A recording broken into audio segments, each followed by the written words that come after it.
The flame emperor के last video में हमने देखा था कि सियाबियान ड्राई वेल में नीचे ब्लड स्पिट आइस लिक्विड को मैच्योर करने में लगा हुआ था। अब देखते हैं कहानी में आगे क्या होता है। ये सुनते ही सियाबियान भी अचानक होश में आया और फिर तेजी से हरकत में आ गया। आसमान में तैरती वो रेजेंटमेंट स्पिरिट सियाबियान के वार से बुरी तरह घायल हो चुकी थी। उसके शरीर के अंदर भरी घोस्ट ची लगातार बाहर रिस रही थी। इसके साथ ही जैसे हवा निकलता गुब्बारा सिकुड़ता है वैसे ही उसका विशाल शरीर तेजी से छोटा होता गया और फिर धीरे धीरे टुकड़ों में टूट के हवा में बिखरने लगा। कुछ ब्लड जैसे लाल टुकड़े तेजी से घोस्ट टाउन की गहराइयों की तरफ उड़ने लगे। ये ब्लड रेड टुकड़े दरअसल उसी रेजेंटमेंट स्पिरिट के अवशेष थे। अगर ये ऐसे ही भागने में सफल हो जाते तो सैकड़ों सालों बाद इन्हीं से एक नया रेजेंटमेंट स्पिरिट फिर से जन्म ले सकता था। लेकिन सियाबियान के लिए इन ब्लड रेड टुकड़ों की और भी जरूरी इस्तेमाल की योजना थी, इसलिए वो उन्हें किसी भी हालत में भागने नहीं देने वाला था। उसने तुरंत ही अपनी शक्ति से उन टुकड़ों का पीछा किया और देखते ही देखते उनमें से काफी सारे टुकड़ों को पकड़ के उनकी शेष जीवन शक्ति पूरी तरह मिटा दी। अब अगला कदम कटाई का वक्त है। सियाबियान ने अपनी हथेलियां पकड़े हुए उन ब्लड रेड टुकड़ों की तरफ देख के मुस्कुराया और फिर धीरे धीरे सामने मौजूद पानी की तरफ बढ़ गया। अब वो पानी भी पूरी तरह ब्लड रेड हो चुका था, लेकिन दो हिस्सों में बटा हुआ था, बाएं और दाएं तरफ। सियाबियान हल्के से मुस्कुराया और हाथ हिलाते ही दोनों तरफ के पानी के हिस्से आपस में मिलकर फिर से एक ही पूल बन गए। बस फर्क इतना था कि अब उसमें से कुछ जरूरी चीज गायब थी। जाओ, सियाबियान ने धीमे से कहा और अपनी हथेली खोल दी। उसके हाथों में पकड़े ब्लड रेड टुकड़े धीरे धीरे नीचे गिरने लगे। जैसे ही ये टुकड़े घोस्ट वेल के तल पे जमा पानी में गिरे, पूरा पानी हल्के हल्के स्पिरिचुअली कांपने लगा, जैसे खुद जिंदा हो। ब्लड रेड टुकड़ों के गिरते ही पानी में अचानक असंख्य बुलबुले उठने लगे। बुलबुले लगातार ऊपर उठते रहे, किंतु इस वक्त घोस्ट टाउन के तल पे टेम्परेचर इतना कम हो चुका था कि हर उबाल के साथ वो ठंड और भी गहराती जा रही थी। जब ये बुलबुले लगातार ऊपर नीचे हो रहे थे, उसी दौरान वो ब्लड रेड टुकड़े धीरे धीरे पानी में घुलने लगे। वो सब अब गायब हो रहे थे, मतलब डाइजेस्ट हो रहे थे। 1 मिनट, 2 मिनट, कुछ देर बाद सियाबियान ने महसूस किया कि उसके सामने मौजूद पानी का रंग पहले से काफी बदल चुका है। अब वो पहले जैसा खून सा गाढ़ा लाल नहीं था, बल्कि एक तरह का रूबी जैसा चमकता लाल, जैसे ताजा लाल सेब की हल्की सी चमक, ना कि वो डरावना खौफनाक ब्लड रेड जो अभी कुछ देर पहले था। सक्सेस! सियाबियान के चेहरे पे खुशी छलक आई और वो सामने मौजूद इस पानी को घूरने लगा। हालांकि उसका वॉल्यूम पहले से काफी घट चुका था, लेकिन अब भी इतना था कि काम चल सके। उसने तुरंत ही अपनी अच्छी क्वालिटी वाली जेट बोतल्स बाहर निकाल ली और बहुत ही सावधानी से सामने मौजूद लिक्विड को भरने लगा। उसकी ये एक्स्ट्रा सतर्कता देख के गोल्डन ड्रैगन किंग हंस पड़ा, लेकिन सियाबियान के हिसाब से ये तो होली फिल्म की डेवरिंग की लाइफ एंड डेथ से जुड़ा मामला था। ब्लड स्पिट आइस लिक्विड इतनी महत्वपूर्ण चीज थी, इसे जरा सा भी वेस्ट करना गुनाह था, क्योंकि शायद फ्यूचर में होली फिल्म को निगलने की सक्सेस या फेलियर इन्हीं बूंदों पे टिकी हो सकती थी।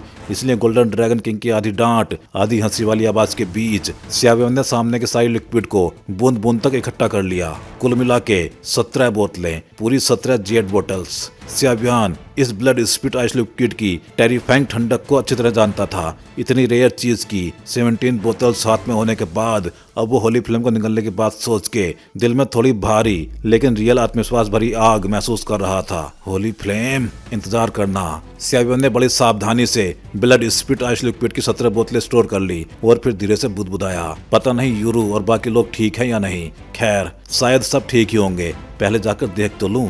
सियाबियान ने सिर हल्का सा झटका। हालांकि इनफर्नल कोर्स फॉरेस्ट की इस यात्रा में ब्लड स्पिट आइस लिक्विड मिलना सबसे बड़ा गेन था, लेकिन इस घोस्ट टाउन के अंदर अब भी कोई मिस्टीरियस पावर थी जो सियाबियान को बुला रही थी। इसीलिए वो इतनी आसानी से यहाँ से जाने वाला नहीं था। आखिरकार कुएं का तल भी आ ही गया। ये भैंसे जैसा गहरा घोस्ट टाउन कुआं आखिर कितना लंबा था, सच में बहुत अजीब है। धीरे धीरे उतरते मुंहफेंग की आवाज घुल के नीचे पहुंची। कौन? यूरू भी मुंहफेंग के साथ कुएं के तल तक पहुंची। नीचे आते ही उसने देखा सामने एक काले कपड़ों में लिपटा इंसान पीठ पे भारी एंसेंट रूलर लटकाए खड़ा था। कुएं के तल पे रोशनी बहुत कम थी, चेहरा साफ नहीं दिख रहा था, इसलिए यूरू तुरंत चौकन्नी हो गई। मैं हूँ, तुम लोग भी नीचे आ गए? सियाबियान ने तुरंत फ्लेम जलाई और जैसे ही जलती फ्लेम की रोशनी फैली, मुंहफेंग और यूरू ने सियाबियान को साफ देखा। दोनों ने राहत की सांस ली। अरे यूरू, तुम्हारी चिंता कर रही थी, डर रही थी कि कहीं तुम्हें कुछ हो तो नहीं गया। मुंहफेंग ने जानबूझ के बात छेड़ी। ये सुनते ही यूरू का चेहरा हल्का सा लाल हो गया, लेकिन इस अंधेरे घोस्ट वेल में ये देख पाना आसान नहीं था। सियाबियान, तुम्हें कुछ पता चला? यूरू ने तुरंत ही सब्जेक्ट चेंज कर दिया।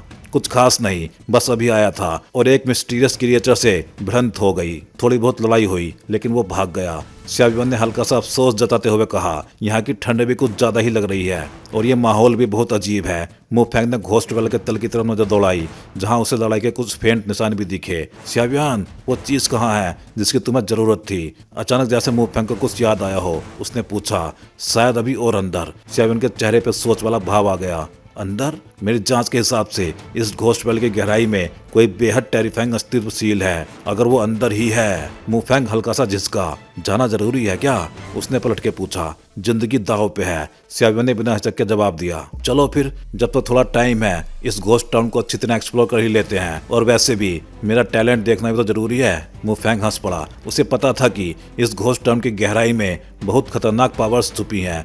फिर भी सियाबियन के साथ बिना हिचक के आगे बढ़ रहा था। सियाबियन को यह देख के सच में काफी हैरानी हुई और हल्की सी भावुकता भी हुई। ऐसा दोस्त वाकई काबिले तारीफ था।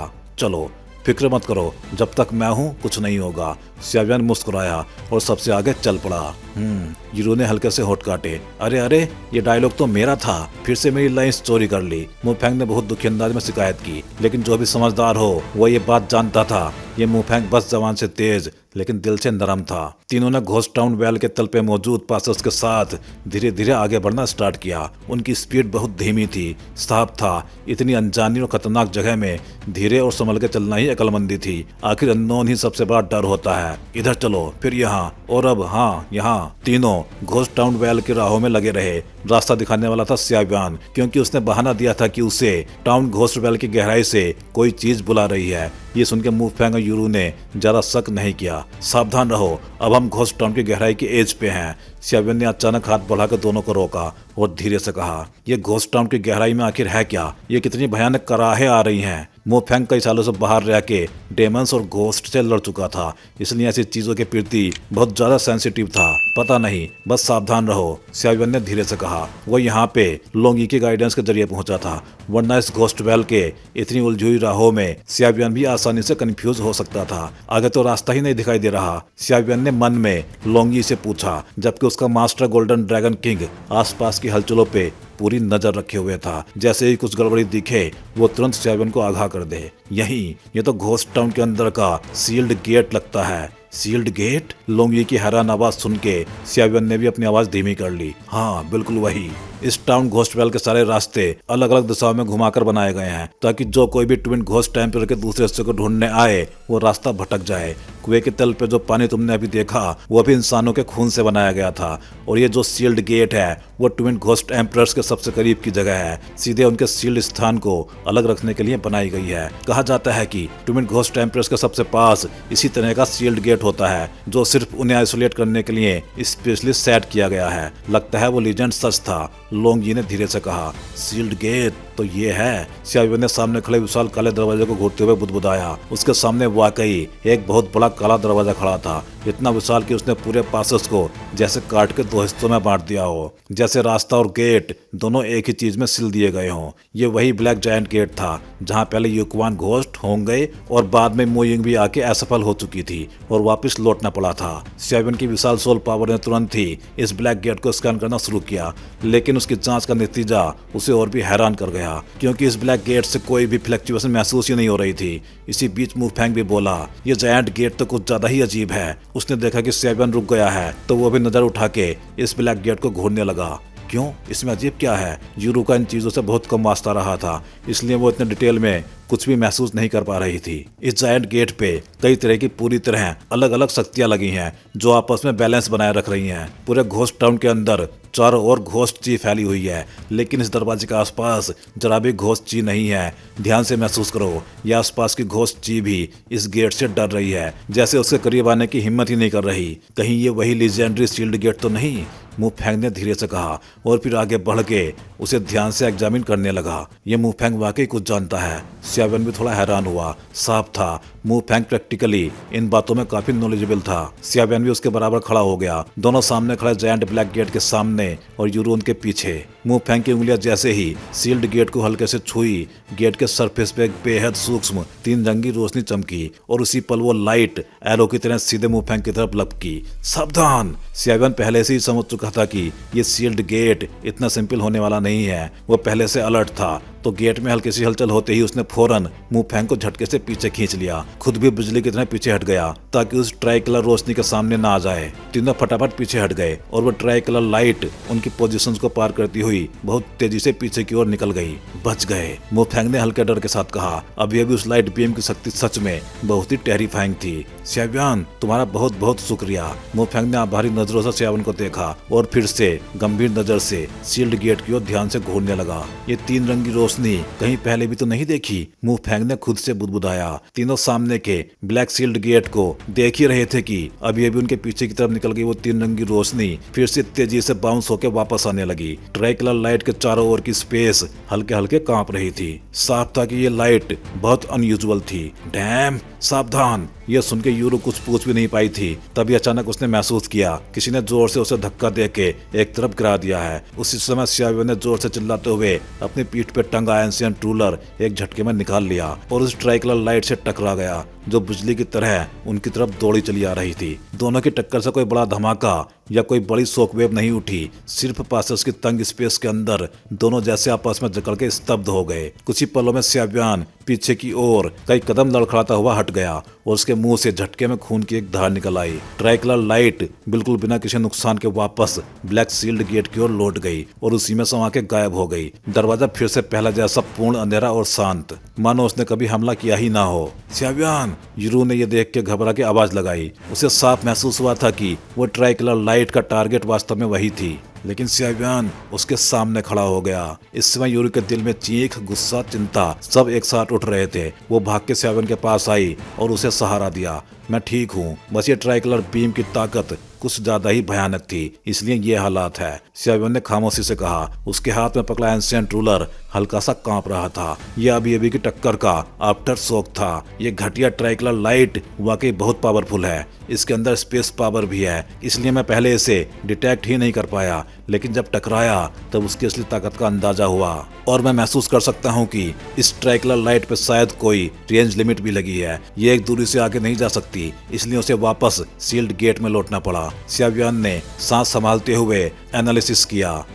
सावधान रहो, यूरो ने हल्के से होंठ काटे। वो ऐसे ही रुक जाने वालों में से नहीं थी। उसके दिल में स्ट्रॉन्गर बनने की चाह अब बहुत गहरी बैठ चुकी थी और श्याव्यान के साथ हुए ये सारे एक्सपीरियंसेस उसके स्वभाव को लगातार बदल रहे थे। लोंगी, इसका कोई हल नहीं है क्या? श्याव्यान ने मन ही मन कड़वाहट से पूछा। इतना बड़ा ट्रीजर प्रैक्टिकली सामने खड़ा था और वो यूं ही हार मान कर लौट जाए, उसे ये मंजूर नहीं था। इस सील्ड गेट के अंदर 3 बिल्कुल अलग अलग पावर्स हैं। जब तक कोई इसे सीधे नष्ट ना कर दे, इसे खोला नहीं जा सकता। लेकिन अगर इसे सीधे तोड़ने की कोशिश की तो 7 स्टार डोवडी लेवल का पावर हाउस भी इसे टेस्ट करने की हिम्मत नहीं करेगा। तुमने अभी उस ट्राइकलर बीम की ताकत महसूस की, वो सिर्फ एक छोटा सा अटैक था, लेकिन उसकी पावर 5 स्टार डोवडी पीक की फुल स्ट्रेंथ ब्लो के बराबर थी। लोंगी की आवाज असाधारण गंभीर हो गई। ये सुनकर श्याव्यान के मन में निराशा नहीं बल्कि एक अजीब सी आग उठी। वो समझ चुका था कि अगर ये ट्रीजर इतनी आसानी से मिल जाए तो फिर ये ट्रीजर कहलाने के लायक ही कहाँ रहेगा। अगर मैं इस सील्ड डोर की सारी पावर अपनी बॉडी में एब्जॉर्ब कर लूं तो क्या मैं इस सील्ड गेट को खोल पाऊंगा? श्याव्यान की आंखों में अचानक तपती हुई चमक उभरी। आखिर उसके शरीर को पहले ही 23 तरह की हेवनली फ्लेम्स की वोलेंट पावर ने कई बार तोड़ा मरोड़ा था। उसने अपनी फिजिकल बॉडी को काफी हद तक एक्सपेंड कर लिया था। सील्ड गेट की पावर बहुत भयानक सही, लेकिन श्याव्यान के दिल में उसे झेलने की थोड़ी बहुत हिम्मत थी। क्या? नहीं श्याव्यान, ये तो सीधी खुदकुशी होगी। लोंगी सचमुच डर गया। उसने कभी नहीं सोचा था कि ये दिखने में शांत और कमजोर सा लड़का इतनी पागलपन भरी सोच भी रख सकता है। सील्ड गेट की शक्ति को निगलना, ये गेट खास तौर पे टूमेंट घोस्ट एम्परर्स को सील करने के लिए बनाया गया है और उनके दूसरे हिस्से की ताकत इंसानी 7 स्टार डोवडी के बराबर मानी जाती है। अगर श्याव्यान ने सच में ये पावर अपनी बॉडी में निगलने की कोशिश की तो वो सीधा खुद की मौत को बुलावा देने जैसा होगा। डैम, श्याव्यान ने झुंझला के कहा। उसे लग रहा था चाहे वो कुछ भी सोचे, सबका बस एक ही जवाब है, नहीं, बहुत खतरनाक है। लेकिन श्याव्यान साफ महसूस कर रहा था कि इस सील्ड गेट के पीछे इस इविल ऑरा के अलावा भी कोई बेहद मिस्टीरियस, उसका नाम लेकर पुकारती पावर मौजूद थी। मैं एक तरीका सोच सकता हूँ। तभी अचानक मुंह फेंक की आवाज आई। कौन सा तरीका? सियावियन ने यकीन न आने वाले अंदाज में पूछा।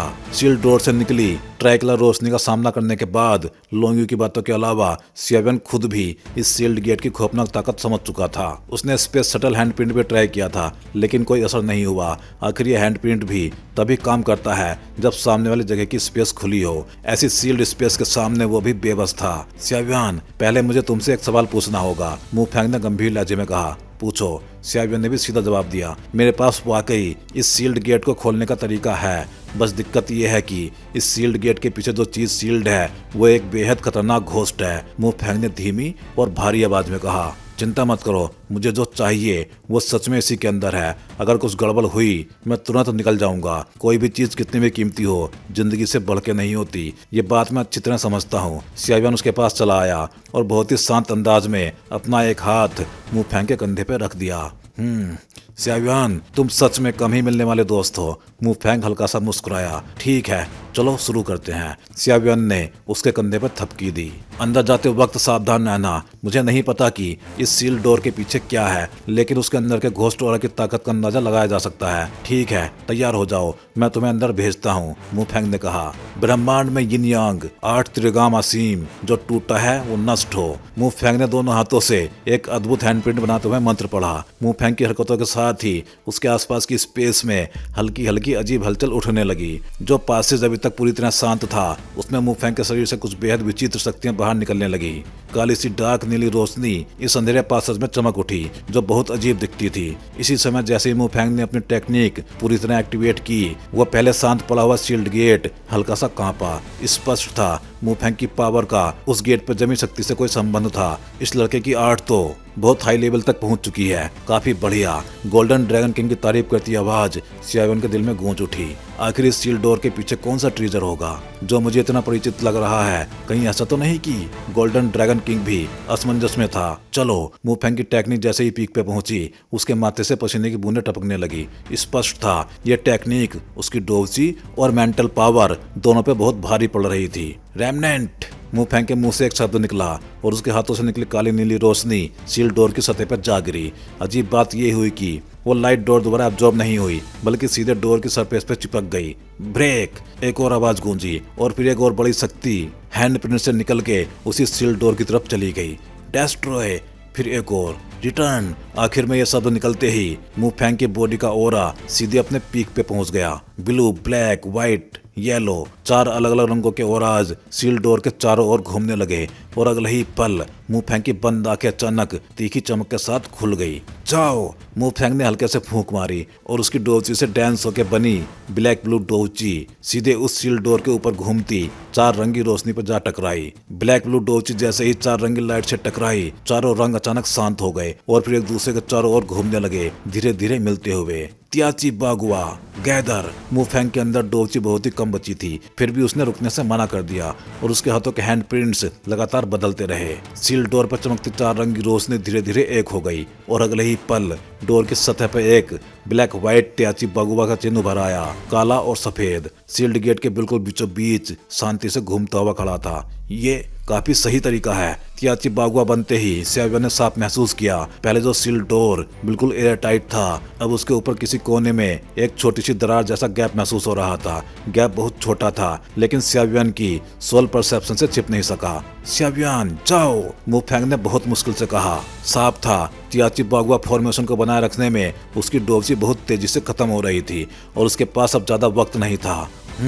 सियावियन ने सिर हिलाया और बिना कोई हिचकिचाहट दिखाए खुद को एक बेहद छोटी फ्लेम की रोशनी में बदल लिया और सीधे सील डोर के ऊपर बने त्याची बागुआ के गैप से होते हुए अंदर घुस गया। जैसे ही सियावियन की फ्लेम लाइट उस पैटर्न के अंदर गायब हुई, मु फेंग वहीं बैठ गया और हाँफते हुए सांसें भरने लगा। चिंता मत करो, मैंने सियावियन की बॉडी पे पहले से ही एक निशान छोड़ रखा है। उसकी हालत मुझे महसूस होती रहेगी। तुम्हें ज्यादा घबराने की जरूरत नहीं है, हम यहाँ उसका इंतजार करेंगे। इतना बोलकर मु फेंग ने आंखें बंद की और डोवची रिकवर करने लगा। सियावियन, मैं तुम्हारे लिए मून गॉडेस से प्रार्थना करूंगी, तुम सुरक्षित रहो। यूरो ने हल्के से होठ काटे और मन ही मन प्रार्थना की। उधर यन कोर्स प्रयास के किसी और कोने में। मुलर, हद में रहो, तुम्हारी यहाँ बोलने की बारी नहीं। घोस्ट क्लैन के एक लीडर ने गुस्से में दहाड़ लगाई। उन्हें बिल्कुल पसंद नहीं आ रहा था कि ताकत में उनसे कमजोर मुलर उन्हें आदेश दे। पॉइंट ग्रैबिंग कंपटीशन में अब बस 5 दिन बचे हैं। कल यिन मून मतलब यिन यू आने वाली है, तो हमें प्लान को पहले से ही चालू करना होगा। यिन मून के आने से पहले सारे अतिरिक्त रेजिस्टेंस को हटाना होगा, ताकि उस समय हम पूरा ध्यान लगा के ट्विन घोस्ट एम्परर की रेसरेक्शन पे लगा सकें, मुलर ने ठंडी आवाज में कहा।